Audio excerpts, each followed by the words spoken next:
Ankle అన్నీ straight ఉండాలి.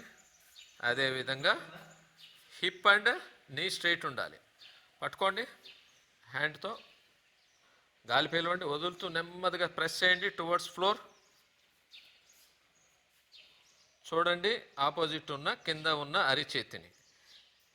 ఇది మేరుదండాసనం అంటారు. ఇది బ్యాక్ ఫ్లెక్సిబిలిటీకి మంచి ఆసనం. ఒక్క నిమిషం వస్తుంది, చేయండి. ఆపోజిట్ హ్యాండ్తో పట్టుకోవాలి. ఆపోజిట్ ఈ హ్యాండ్తో గాలి పీలవండి, వదులుతూ నెమ్మది ప్రెస్ చేయండి. నెమ్మదిగా గాలి పీల్చుకుంటూ వదులుతూ 30 సెకండ్స్. ఏ విధంగా దీనివల్ల మీ బ్యాక్ మజిల్స్, బ్యాక్ బోను ఫ్లెక్సిబుల్ అవుతుంది. స్పైనల్ నర్వ్స్ అన్నీ స్ట్రెచ్ అవుతాయి. Back pain, lower back pain, sciatica, cervical spondylitis ఇలాంటివన్నీ తగ్గుతాయి.